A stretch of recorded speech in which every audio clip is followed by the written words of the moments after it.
everyone, welcome to the Den. I'm your host Josh, and today we've got the West Denny. I say that like I'm the host too.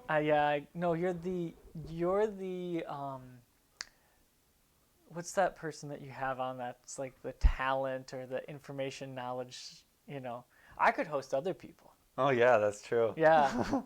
I could bring Em on. I could bring Asher on. They don't know my wife. They don't know my kid. Well, actually, They can't know my kid. That'd be hilarious if we brought Asher on. So He'd Asher, love it. tell us about selling a house. Yeah. Yeah. He'd probably tell you all the best parts about the house and all the hiding spots. He knows how to say Google, so he can say, "Hey Ooh. Google, how do you show a house?" Oh man, the things that they learn at such a young age. So today we want to talk about how to help people from step one to your hired real estate exam real estate, class. Yeah. So what is the West Denny method? And we're going to patent that so no one can steal it. The Den method. That's right. Sorry. Don't say that really too fast. Yeah, sensitive ears right there, that's for sure. Get too close to that mic. So, all right. I'm going to just turn the camera on, and you're just going to run with this idea. Okay, I got it. I don't know if I'm going to be at all any help to this, but we'll see. So I'll try to explain it to you as somebody that knows nothing about real Sounds estate good. and how to get into it. All right, go. Man, real estate is a fun industry, and it's very complicated if you don't know how to do any of it, really. So if you're looking from the outside in, you're like, whoa, that's confusion right there. That's like trying to find a needle in a haystack.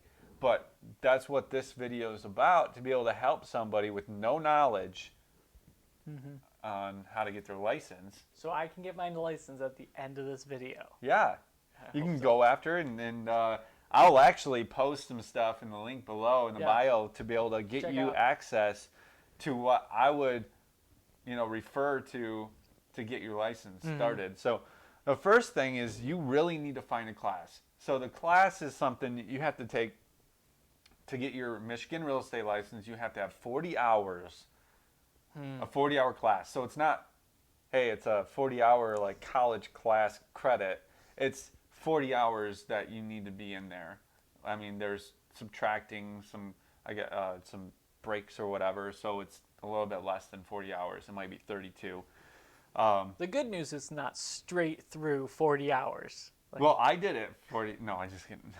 No, I did it in class. It was 8 hours a day, but I got breaks and stuff in there. It's 15-minute breaks or whatever, and it was fun. I got to take the in-class class, but now it's hard to be able to do that.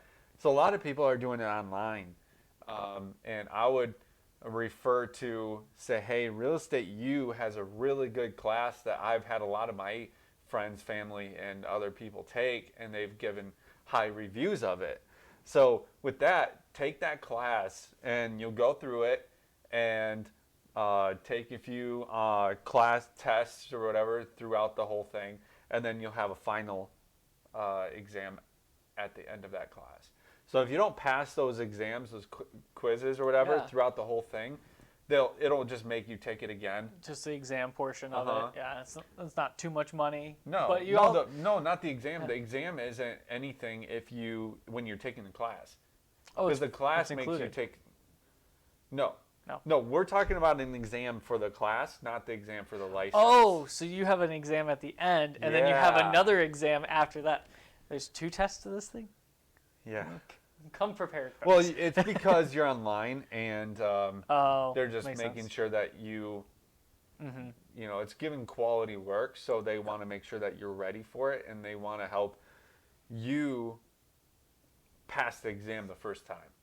Okay. So they want to make sure that you're all set, that you know everything, not know everything, but just have a better idea than most sites.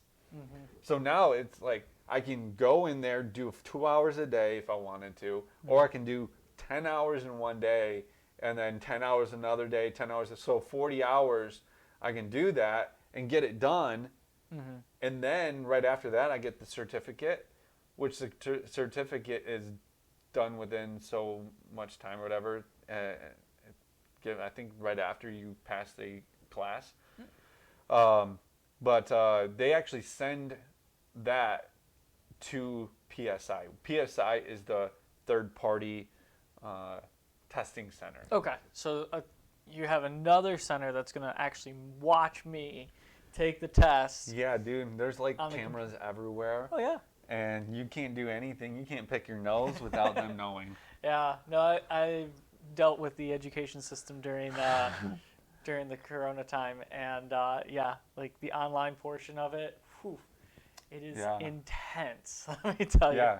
So yeah, you can. But it means that you're actually getting a quality person. Yeah. Like hey, guess what? I cheated all the way through. You know. Yeah. You can.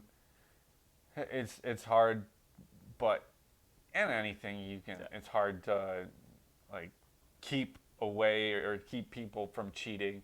True. So. True. But they do have at the testing center. You need two forms of ID.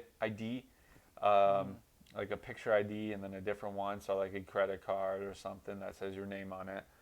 So I brought my driver's license and then I bought a credit card. Okay. And now, dude, before they didn't let you bring anything into the testing center, so you had to leave your keys, everything in your car, because you couldn't bring anything in there. Man. But I think somebody caught on to that, and so they went and vandalized and stole some people's cars because of that. I don't know, but that's my guess is because now they actually have a bag. It's like sealed. Yeah.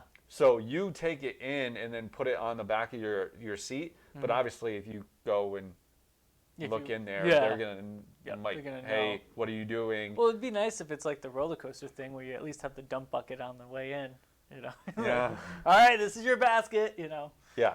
So. And now it's that way. Yeah. But they've changed the process since I've been done it. So last time, but I just did it last year and 2020. Yeah. So last year, man, that's crazy. But anyways, I got to do it last year in 2020, and that's my process. It was, and sometimes you take the class and you get done way sooner than you thought you would have, and you're like, oh no.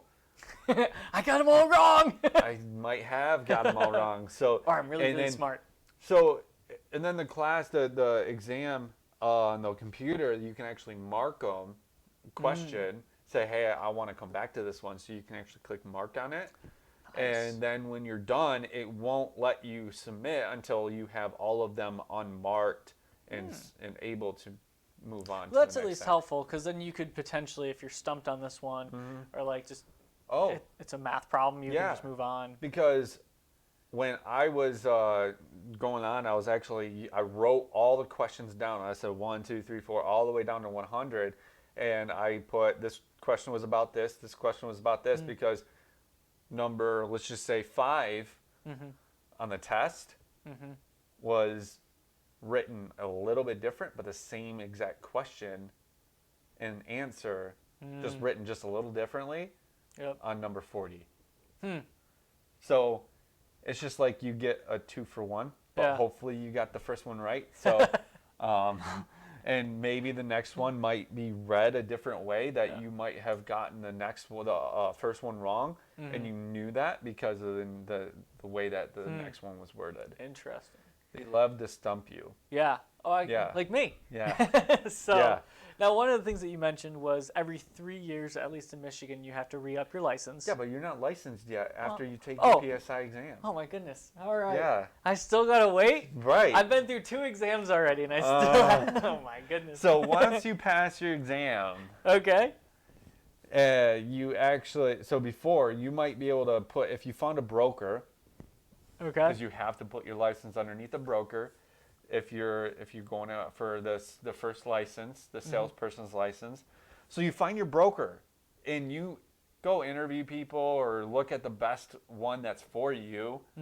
I started my own brokerage because I didn't want to have to work for anybody. And I think it's also important to point out that you start with them, but you can always jump around. Yeah, So definitely. you're not like, Yeah. I am going to be here for life. I hope I made the right decision. and I'm with EXP now. I brought my brokerage over to EXP, and it's been huge for you. It's been huge. But and that's something that if you want to learn about EXP, I'll have videos and there's going to be stuff for that. But it's a very fascinating marketing strategy and stuff that EXP is doing to change the real estate game for sure. So that'll be But huge. before you get to do that, you get to take your exam. Once you pass it.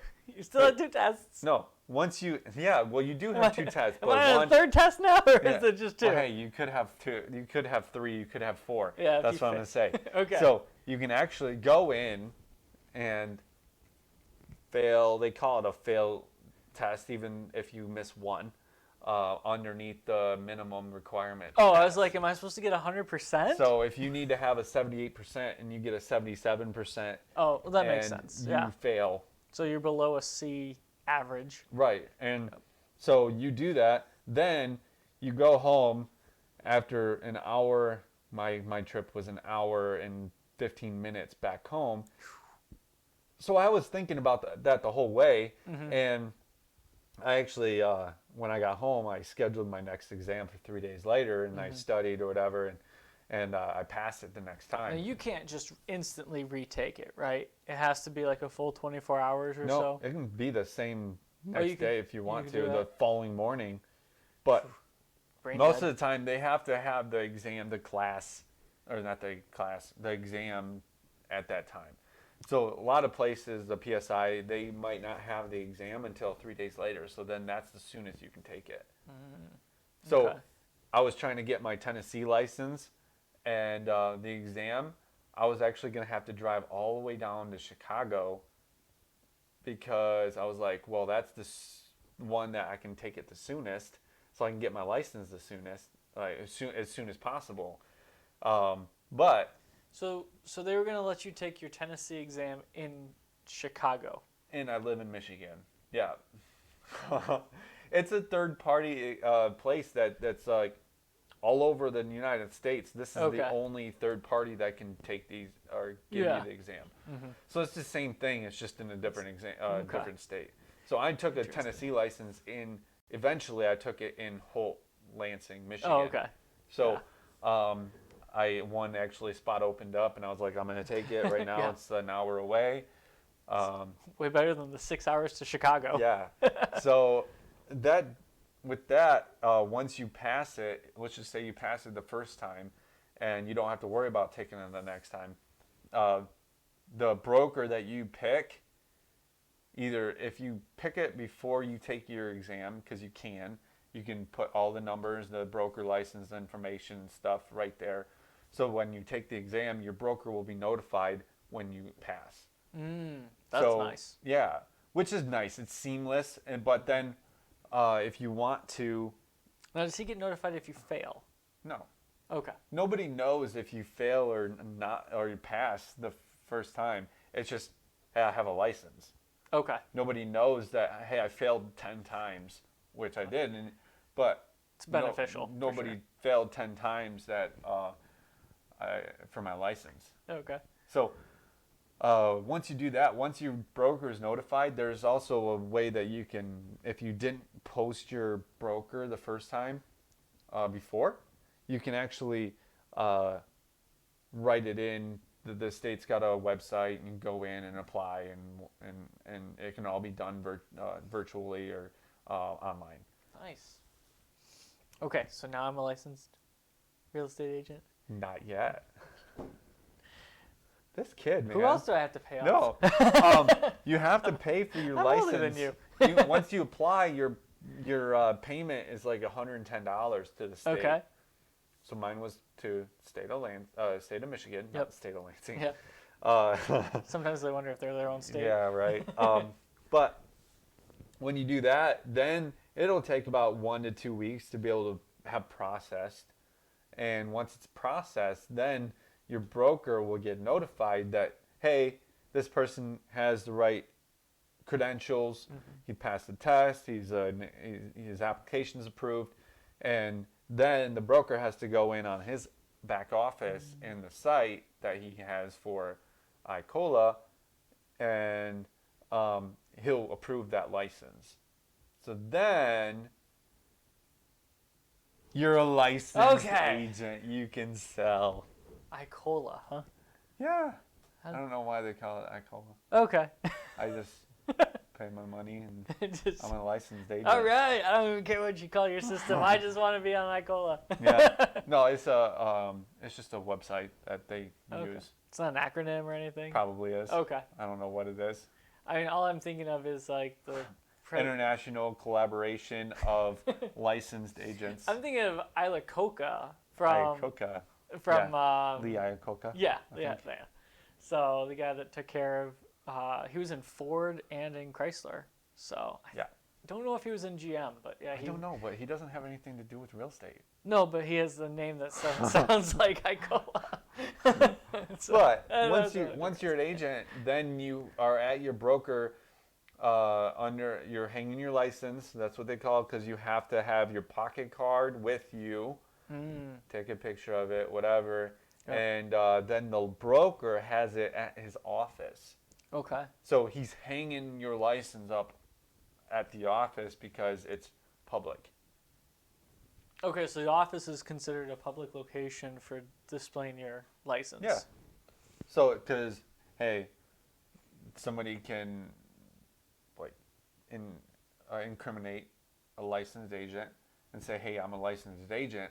Where are you licensed? Then they say, for this broker, then that person can actually, if they really wanted to, they can go to that broker and say, hey, is this person actually licensed? Interesting. So to avoid fraud. Yeah. But there's a lot of fraud out there. But with everything, you're a licensed agent now, you can sell and make money. For sure. But with all that, you have to pay your board dues to become a realtor. Oh my goodness. To be able to call yourself a realtor, you have to pay NAR, which is National Association of Realtors. Okay. And then the local board. Oh, man. Okay. So then you can get your MLS access, you can get all that. But there's been a lot of lawsuits happen because you're not a part of a board. Because if you're not a realtor, they're not required, unless you have documentation between you and the agent, your brokerage is to be able to share commissions. If it's posted, typically, if it's posted on the MLS, if it's posted on the MLS for 3% split commission, the board protects you for that commission. So if it's posted, then you earned that commission, and you are legally able to go after that commission. Okay. But if you're not a part of a board, then that 3% commission can change. They can pay you one, they can pay you none. Interesting. So get your board. I mean, it could be $450, but it's worth it. If you want to be an agent, if you want to be a realtor, if you want to be a real estate agent, I mean, all those are different. Yeah. There's actually, I mean, you have an agent, you have a realtor, they could mean different things, because a realtor is a board paying member. And so they have different perks. They can access the MLS. You can list properties. But, I mean, you can list them on Zillow if you really wanted to, but that's not professional at all. I don't know. You keep sending me $1 million houses that I need to check out on Zillow, so. Yeah, because they're down in, Florida. I don't have access to that. That's true. Well, that brings up a good point. So we have the MLS up here, but we don't have access to the one in Florida. So Zillow allows us to actually see other... Zillow, Trulia, Realtor.com. It's not only Zillow, but okay, fine. Zillow's a sponsor. No. Zillow's not sponsoring this. But you can see different houses, and you can say, oh, I want to move there. Or you can get... One of the really cool things is getting ideas from houses. So if you're going to go build your own house, or if you're like, I don't know what to do with this room, you can get ideas from these places. Yeah, you can. You can send your builder or whatever with that listing. Say, hey, I want to do this. I want this house. Idea. But, I mean, now you're a realtor. Now you're a real estate agent. Now you're making money, and you're working for your clients. And you actually have to go out there and let everybody know. So there's different ways. So that's another section session video that we could do is, to be able to help you market for sure different ways as a new agent, market. Yep. And then, but now you're a realtor, now you're making money, but you need to do CE credits and CE classes every single year. So with that, just make sure that you're staying updated on all your CE classes. We're just continuing ed. I was 23 when I joined BNI, and I was like, what is a CE? Who need what? There's more schools. So CE is continuing education. Yeah. And so you do actually need more classes. You do. So once you take your 40 hours of class, then you still have to take these classes. Yeah. But they can be taken throughout the whole year. That. You know, I went to college, got a degree, and then they're like, "Oh, you still need more classes." And it's like, right. Why? Well, now you got this, and then once you need your credits, you just go on to Real Estate U, go on to CE Workshop, whatever CE shop, and once you do that, just pick whatever classes you want to do, and they'll automatically post them to CE Marketplace. Yep. So CE Marketplace is the place that you can access all your classes that you've taken throughout the year in 3 years that you've been licensed, and actually since you've been licensed. Yeah, that's huge, because then you can go back and you can see relearn things that you tried a few years ago and didn't understand. So yeah, definitely. So I'll just post some links or whatever down below, and and you guys can connect with it and just get licensed, make money, and exactly. That's the whole point, right? You want to get licensed, you want to make some money.